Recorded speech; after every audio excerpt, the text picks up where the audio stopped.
of these for each of the plays we produce. It's an opportunity for us to open up some of the ideas in the play. I'm really glad to be joined by the panel this evening. I'll introduce each of them and I'll kind of kick off with a few questions, but here's a chance as well for each of you to ask a question that you have, and we'll open up the questions a little later. At the very far right there we have Rebecca Root. Rebecca has worked across a range of platforms including television, theatre, film and spoken word for over 2 decades. Last year she played Judy in Boy Meets Girl, the BBC sitcom now in its second season, airing now, and the first of its kind to cast a transgender actor in a lead transgender role. Next to Rebecca we have Adjoa Andoh, a British film, television, stage and radio actress who made her Hollywood debut in 2009 with Eastwood's Invictus. Adjoa has spoken publicly about raising a transgender child, including on BBC radio and documentary and a TEDx talk. And then next to me on my right, Asifa Lahore, the alter ego of Asifa Qureshi, Britain's first out Muslim drag queen, who has been pushing the boundaries, I would say, of what it means to be gay and Muslim in the UK. In 2014, Asifa came into the national spotlight when she was censored from discussing Islam and homosexuality on BBC Free Speech. Last year, Asifa featured in a Channel 4 documentary, Muslim Drag Queens, which aired in 2015, drew an audience of 1.1 million. When we were looking sort of as a staff team at the Bush about setting up a debate around Boys Will Be Boys, a play which we'll have a chance to talk about, I hope, quite a few of the issues that it raises, but we stumbled across this this Germaine Greer quote from last year, from October of last year, now infamous, certainly controversial, in my opinion quite a troubling quote, but something that Rebecca, you were forced to respond to live on TV. For those of you who don't know, it's on the front of your free sheet, but effectively Germaine said, just because you lop off your cock and wear a dress, that doesn't make you a woman. Rebecca, if you don't mind kind of going back and kind of thinking back to that response, I'd love to hear what you kind of thought about that. My response now is the same as it was actually last October when that happened. I think it was October. I was so stunned and flabbergasted that the only response was simply to laugh, because it was astonishingly insulting and totally so narrow-minded and blinkered that I almost fell off my chair, as they say. But yeah, I don't. You see, I think the likes of Germaine Greer are sort of entrenched in their heyday of, when they were breaking ground in the 60s and 70s and 80s perhaps with their radical thinking. And of course the world's moved on, and the social landscape, the framework of gender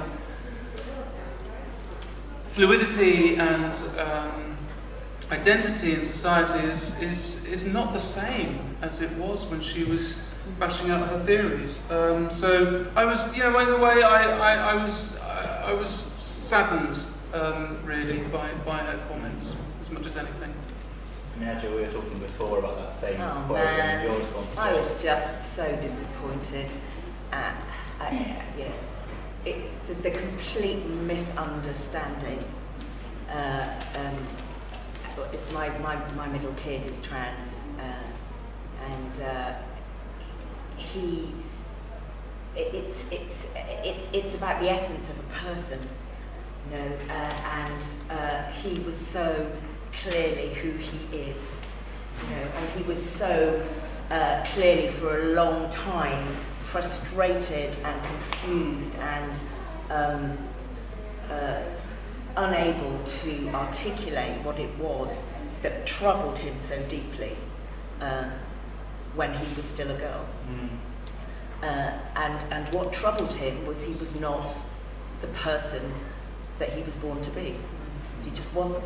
And I thank God that we live in Britain, that we live specifically in London with everything that's available to us, and that we live, in the 21st century, and that my child was able to become the person that he's supposed to be, that he has always been. I mean, for me, that dismissive, ignorant comment by Germaine Greer, it was sort of a stab to my child, in a way. You know, this loving, flourishing human being with so much to offer to the world, who was being limited by something that we can now remove those limits from him and allow him to be in the world with all his gloriousness, and to reduce a human being's experience to those sorts of casual, mean-spirited throwaway comments. I just thought was not worthy of the standing that Germaine Greer has had, and also really undermining and dangerous. Asifa, Rebecca mentioned this idea of sort of gender fluidities, I suppose, and how we're in a different place now from perhaps that early kind of political feminist movement of the 60s and 70s. And I'm interested to kind of hear from you, I suppose, perhaps in relation to that quote, but how that sort of gender fluidity is part of your identity, I suppose, both in performance and in your life. Definitely. So, I mean, I started performing as Asifa about 5 years ago, and when I stepped into, becoming a Muslim drag queen, it was very much at a time where I was celebrating my identity. I'd come out to my parents, I had entered into sort of partnership, life was very rosy, and for me it was very much about celebration. And I discovered the power really that comes with my gender fluidity, both on stage but also in my personal life, and also when it comes to pushing boundaries. I come from a community where, sort of gender identities and sexual identities are hidden or not talked about, or, I come from a community that is hell-bent on lavender marriages, for example. And I very much had a choice. I could carry on sort of remaining silent about my life, or raise my voice and speak up about gender issues and sexuality issues. And that's what I've chosen to do. And I identify as genderqueer, and I'm very fluid about my sexuality and gender. I'm very vocal about who I am. And there's something, isn't there, about when you're growing up, I suppose, not having that, whether it's a role model or that kind of visible sort of figure within the culture you're a part of, and how the platform you've sort of found or kind of been put on must be quite a powerful thing for young people now in terms of their sexuality, their gender, their own identity, and that sort of ability to become a role model is it troubling? Is it something you want, something you asked for, and how now, sort of several years later, I suppose, does that to affect, I suppose, your performance and the work you do? In a nutshell, no, I didn't. I didn't ask to be a role model. I didn't sort of set out to be a role model. I just wanted to sort of raise my own voice and sort of make a difference in the world. I didn't realise the pressures and the sort of demands that come of being a role model. However, it's not sort of all doom and gloom. I think sort of post Orlando and post, the world we live in currently, yes, so much sort of equality and so much discussions and debates have been had on sexual orientation and gender identity. There's still very much a long way to go. I mean, these comments last October are horrendous that we're hearing that, in the UK, and the ignorance that is out there. I think there's a lot of work to be done. And I think for young people now, when I look back, this idea of gender fluidity even 10 years ago for me really wasn't there, present in the media, or figures like Rebecca weren't out in the media. I think in the last 2-3 years, like trans issues and genderqueer issues have really come to the forefront, and it's great to be sort of living through that. But I'm very much aware of the work that needs to be done and the demands that come with being in the spotlight. Yeah. Rebecca, I suppose a similar question to you. I mean, when he's going on the second season, and of course, headline grabbing and a abortion money for the BBC and an important show. How's it been fronting that, being part of that cast and sort of being really visible, I suppose? It's really interesting, and hearing Asifa talking about becoming, quote, a role model. I'm actually patron of a charity called Diversity Role Models, which goes into schools to combat transphobic and homophobic bullying in schools.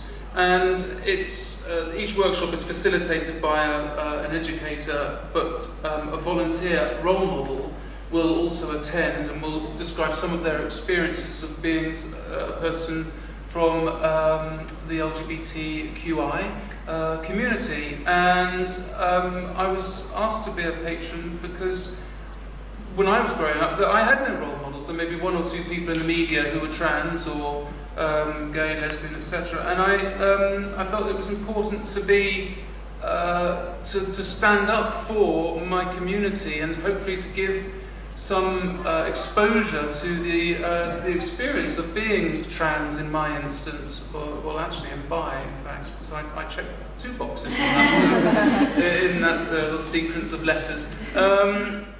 But at the same time, then the idea of being a role model per se is something that kind of just came as part of the job, and so I accept it because I think it is important that people do have visibility and that they can see people in the public eye leading what I hope is a successful life and not Jermaine notwithstanding, a not unhappy life in my instance. Yeah. Adjoa, can I bring you in? I mean, obviously, so one of the enduring memories of working on this play, I suppose, for me is sort of every step of the way I've been annoyed. I've been often like the one or maybe one of 2 men in this process. And of course, the cast on stage, also the creative team, the teams at the Bush and Headlong. There have been a lot of women involved in making this show, which sadly feels rare and feels exciting in a way that is sort of silly, of course. But for you as an actress, what is that responsibility? What is that opportunity for theatre, for stories, for film, for television to create complex, authentic, challenging female characters who don't need to be punished or don't need to be vulnerable, don't need to, as Astrid says at the end of this play, I suppose, you kind of don't no pity and get on with it, own it. For you as an actress, kind of what's that awareness in our industry, whether that's theatre or more broadly? Well, I started in '84, and I came from the West Country, where a tiny dairy village in the West Country, which had 2 buses a week and lots of cows and sheep. We were the black people. About a 50-mile radius. There was me, my dad, my brother, my mum's white, and my dad's still there because that's the man he is. And so having to sort of carve your own path was sort of what I grew up with. And I was a punk. Saw the Clash in '77 when I was 14, and it was a space where people could just be. It was thrilling, and it was an enormous relief for me. I didn't have to. There's something that happens when you're in a very small but visible minority. You are constantly under the gaze, and you don't quite realise how burdensome that is until you go somewhere like I moved to Brixton, where I was no longer under the gaze. And I joined the Women's Theatre Group in the early 80s, and it was set up for women, to write shows for women, by women, about women. So for me that was a norm and available. I'd been to Greenham, it was a really exciting time actually. And there were lots of areas of the city where you could be an outlier in a way. And I think we sort of lost a lot of that, and I find that strange. I still find it sort of baffling, because stories are how we tell the world back to the world. You know, my son seeing a Channel 4 documentary, The Boy Who Was Born a Girl, gave him a language and a frame of reference in which to go, that's me, when he didn't have that frame of reference before. Really important. So telling stories is really important. And I think what happens to us a lot of the time is we are reduced. The complexities of who we are become, you know, become shrunk. So, you know, so you can tick 2 boxes in that little list of things, because we are complicated, you know, and I think all our worlds are less rich than they could be because we're not allowed to be the complexity of who we are. You know, so if you just take my little story, so where do you see the mixed-race African girl growing up in the 60s in a rural West Country village, who's a punk who goes to Greenham, do you know, it's on and on and on and on it goes, who loves football and is a preacher in a church and very sweary and you know, a bajillion things. So my big yearning and my big frustration is that we live in a world that for cultural and economic, structural reasons has evolved in a way that reduces us from birth. And we never really get to be the whole of who we could be. We never relate to each other as individuals who are remarkable and who may be interesting to get to know. And so I want to see more work of enormous complexity. I don't, you know, the casting things that say she's a woman of a certain age and she has 3 kids and difficult marriage and blah blah blah. Whatever it is, we get reduced into these tropes that don't allow us to be the richness of who we are, and it's tedious. And it means that the world doesn't get the totality of who we are and the richness of who that is. And we're all sort of diminished and not quite happy and not quite fulfilled. And that's a waste. One of the sort of ideas in the play, I suppose, and Astrid opens and closes Boys Will Be Boys, talking about being 5 years old and having a best friend, a boy, who no longer wants to play with her because he realises she's a girl. Asifa, I suppose I'd love to hear you talk a little bit about when you began to learn sort of gendered behaviour and when gender sort of came into your life as a thing, you know, a boy and a girl in a different world, I suppose. It's not the idea in the play, a boys' world and a girls' world. Yeah, you know, how old were you and what's the significance of that, I suppose, as you sort of grew up and as you are now? I think my experience is very particular because coming from British Pakistani communities, I mean, very early on I can remember sort of 5 years old sort of knowing that sexes were sort of kept apart. You know, I knew that as a boy when I went to the mosque that I would have to go to the male quarters and not the female quarters. Although I would always my eyes would always wander towards the female quarters because there was something within me that just wanted to be around the girls. But I was made to stay around the boys all the time. And in some ways it was great because I had a great relationship with my male cousins. It's in my family, there's only my immediate family and my auntie's family in the UK at the time when I was 5. And I remember just wanting to be around my male cousins because I just loved the company. I knew very early on that there was something different about me because I always wanted to be around my male cousins. Now when I was going through sort of my formative years of 9 to 11, I realized then that it was much more than wanting to be around my male cousins. And I knew I was different then because my eyes in PE lessons would always wander towards the boys and not the girls, like all the other boys would just look at the girls. Now when I was 11, my family moved to Pakistan. My older brother's autistic and I think mum and dad just wanted some more support around bringing him up. And so I'm in Pakistan, I'm in a very male-led country, very male-led country, and I'm scared of being around men because I'm scared that they're going to pick up that I'm gay. So I decided to spend my entire time with my female cousins.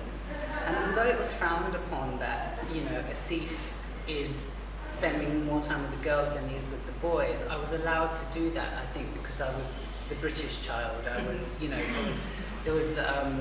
me being British sort of allowed me to get away with that. Whereas all my male cousins, if that happened in Pakistan, they would have got a whipping. So I think my journey is very particular, coming from a British Pakistani background and having to sort of, maneuver around gender roles in my community, and also battle with my own sexual orientation, and then later my gender fluidity. Rebecca, I suppose this idea, I'd love to hear you talk about if gender is a performance at all, and that sort of unique experience, I suppose, of feeling of a gender and not looking in the mirror and seeing that reflected back necessarily. I suppose there's an argument that goes, transgender identity sort of says that there are these two distinctions and you feel one or the other, and I'd love just to hear you talk about that experience with you and that journey and what that sort of feeling, I suppose, of not feeling quite in the right skin or in the right gender. Gosh, that's an awful lot to unpick. Thanks, Rob. That's sort of 10:30. Right, okay, so very briefly, I mean, all the world's a stage anyway. I mean, who doesn't at some point in their life, put on a telephone voice, or, you speak to one person in your daily routine differently to you speak to somebody else at the end of the day, because you have an altercation with a taxi driver, or you're trying to impress an influential director or something. You're always going to adapt and modify your mode of communication, but what's actually inside you is always what I call the truth, really. And for me, before I transitioned, I felt that I was having to doubly perform, if you like. So I was kind of covering up and hiding all of these, hiding the real me, and basically just being like an idiot doubly so. It was a calamity. So it was no wonder I kind of didn't flourish really in my youth, because I was unable really to be. How could I be comfortable and coherent in society if I couldn't be comfortable and coherent even with myself? So I think once you've got past that stage of understanding and accepting yourself and saying, okay, this is who I am, this is how I need to live my life, then you can go out and sort of, be charming to the theatre director, or snappy with the person who's forgotten their pin at the supermarket, or whatever it is, because that's how we sort of work in society. And pick up what you said, Adjoa, earlier about sort of why was this? I was the punk. I went to Brixton. I went to Greenham. But I mean, the reason why people sort of try and frame types, the spotlight breakdowns and stuff, is because society sort of tends to operate on labels and types, doesn't it? So here I am, I'm 6'1", I'm a 40-something trans woman who acts. So that's my label, if you want to put a label on me, and you're some other person, and that's how the people in this room are seeing us, I'm sure, and you're the literary director, or the director, and you're, so everybody has this thing, but if you don't know who you are yourself, then how can anybody else expect to understand you, Asifa, what does drag afford you? What are you able to do as a Asifa that is distinctive? What does that performance sort of mean for you, and what space does that allow you to occupy, or is it a different space at all? Are those two spaces the same or share similarities? So when I started 5 years ago, I think the sort of transformation allowed me to tap into skills that I never really knew were within me, public speaking, or sort of pushing boundaries. I quickly actually became aware of the power femininity has on heterosexual men, and how you can really use that for your own benefit, to push boundaries, to ask questions, to really like push the status quo. I mean, you know, biologically, yes, I am born male and I'm dressing up as female for my own benefit, for performance. I'm going totally against society in any sort of conservative form. And it's really just allowed me access to full-blown self-expression and power that I never knew existed within me. You know, it's really, I think the gender fluidity for me allows me access to either my masculinity or femininity as and when I need it. You know, whether it's for my own personal self-expression or whether it's to use one or the other to push a boundary or to get my next job or to get this, you know, documentary commissioned or whatever. So yeah, it's allowed me to tap into areas that I never thought existed. Yeah. Adjoa, I'm going to ask you this before we open up to the room, but in your opinion, why does society give people who don't follow gender norms or perhaps any sort of norms such a hard time? Because it's unsettling. It unsettles the parameters that people think they're living within, and at some level, I think it just tweaks a little thing in people that goes, what about that little bit, that little voice in me that I just do that to, because that's not going to work with my life or my job or my community or whatever. What does it provoke? I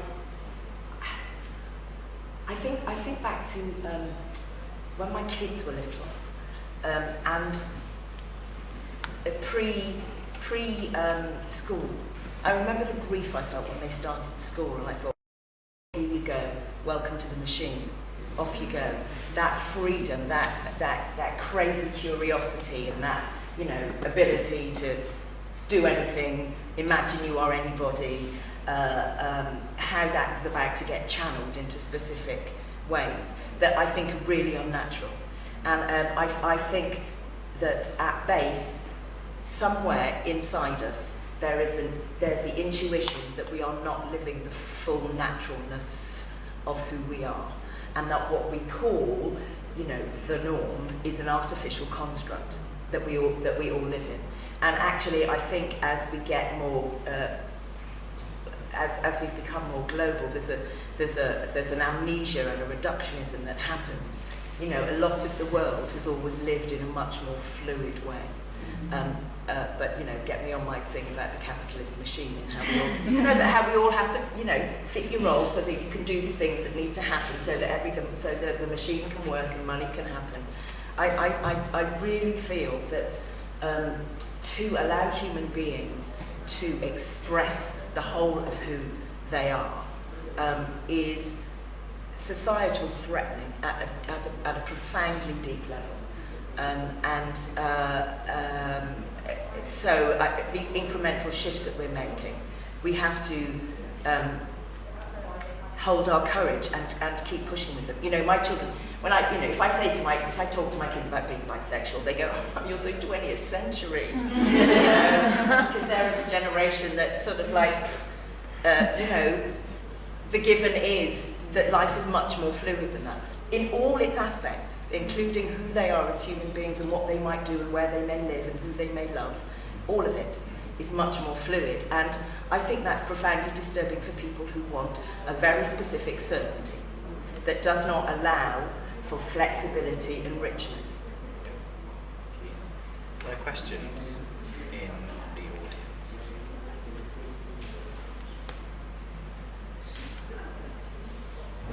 There's one, guys, help me out, at least one. Good. Yeah. Actually, I was just wondering if anybody wanted to comment specifically on the feelings on the play tonight in relationship to the overall conversation. I found the play thrilling, and I haven't seen a piece like that for ages. This is sort of, it's a bit lazy, but I remember in the 90s when I saw Jez Butterworth's Mojo, and I remember coming out of the theatre with a bunch of friends, a bunch of girlfriends, who we'd all gone to see it, because we had pals in it, and just going, where is the sparky, linguistically brilliant space for women to shine in that way? And for me, this play absolutely answers that question, because the I mean, you know, I have some friends who are in this play, but the performances were magnificent. The writing was fantastic, the direction, the staging, the piano playing. I mean, all of it was just magnificent. I came out of the theatre thrilled. There were young people in, probably between the ages of, I don't know, 12 to 15, whose eyes weren't. And I just thought, yeah, take that out with you and kind of go, oh, who am I? How do I have to be in the world? You know, maybe there'll be a little seed that will be sown there. But I also came out of the theatre furious because of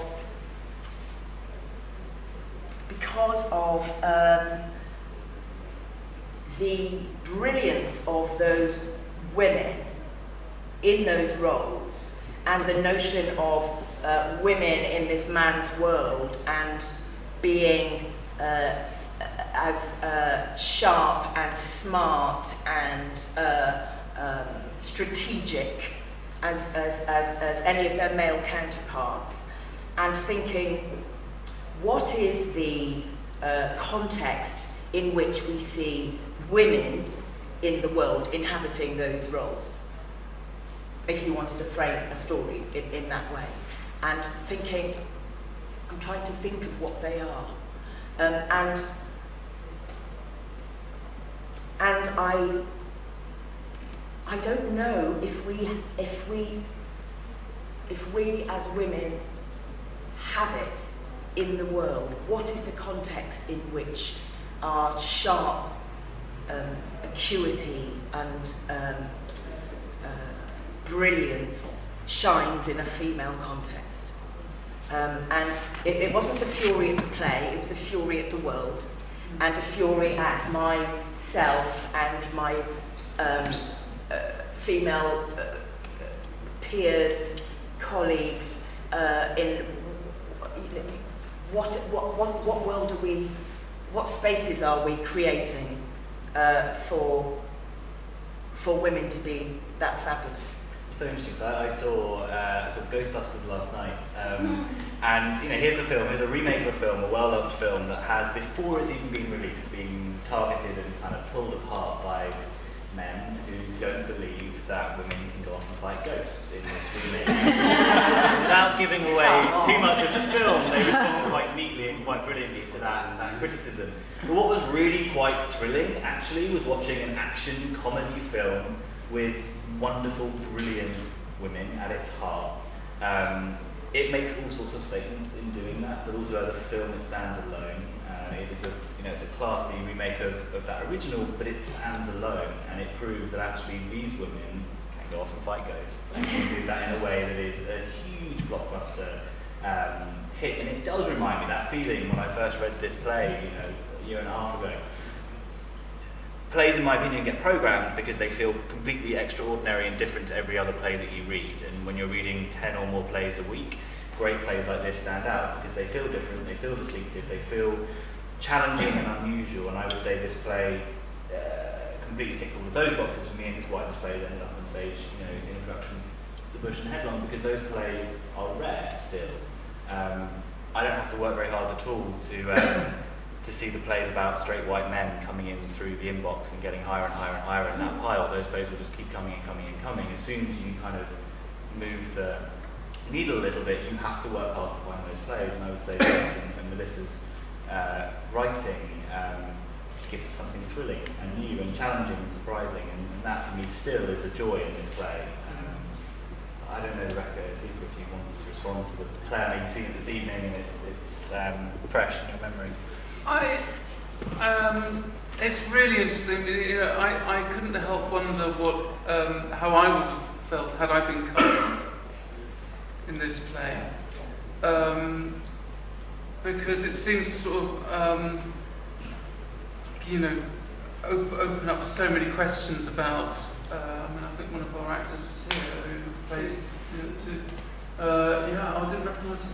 You know, and I think that sort of the multi-layered formativity, what we were talking about earlier, about what is you and what is formative and what is an expression of some almost, I don't want to reduce gender to a trope, but do you know what I mean? It's sort of the men in the play seem to stand for something. I came out, my first reaction was think, oh God, I don't work in the city. You know, I dodged that bullet. Really, but yeah, it's opened up an awful lot of questions for me. Yeah. I found it very raw, if I'm honest with you. I didn't expect it to be so forward, and I loved it for that reason, because it was just so thought-provoking. And very early on, actually, this notion of gender just went out the window for me. I actually forgot that it was an all-female cast, and just references were just brilliant. I mean, getting Hiroshima and Nagasaki in there, and getting you know, a Bangladeshi woman being raped, and sort of going, you know, the sort of cultural and religious dimensions behind that. I really connected with that. And I'm just, I think more and more, I think theatre needs to take more and more risks. And what I loved about this play, that it just went full on. And I think that's why I connected with it really tonight. I mean, brilliant, just absolutely brilliant. Thank you. That is our time this evening. Were you going to say something, Chica? Oh, I was going to ask another question, open a whole can of worms. Okay. Maybe we can open that can of worms at the bar outside.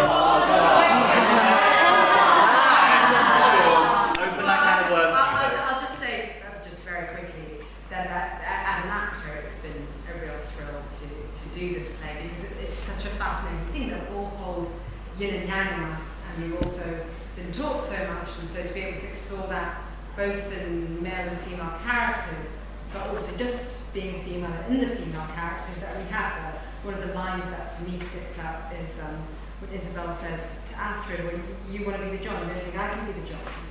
And that line of how much is being a woman, performing being a woman, when there's something else that I quite like to be.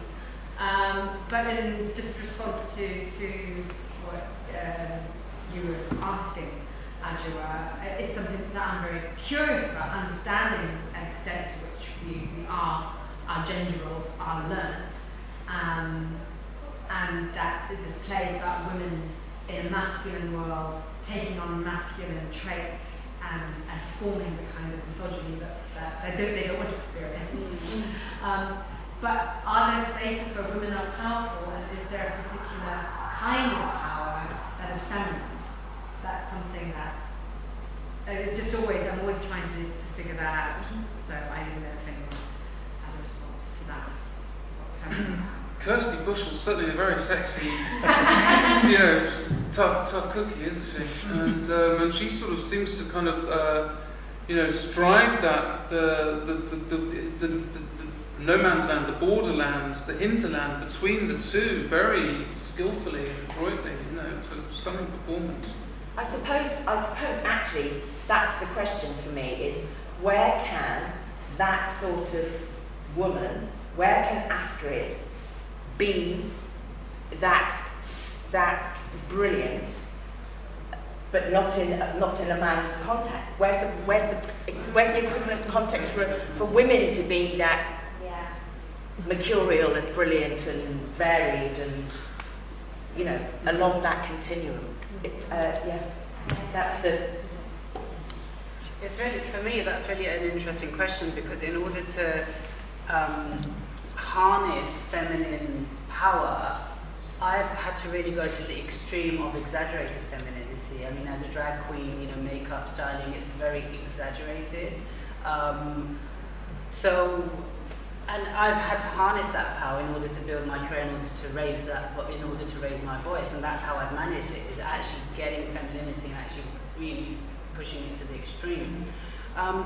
One thing that came out of your question for me was this play's come at a very interesting time. I mean, look what's happening politically right now. And all today, all I've heard is, you know, Theresa May wanting a gender balanced cabinet. People are still commenting her being the second prime minister, female prime minister, and it's still, gender is still such a massive issue in this country, in politically as well. So I don't know where exactly I'm going with this, but that sort of just came out from you asking that question. Thank you. Thank you to all of you staying with us. Thank you, Rebecca.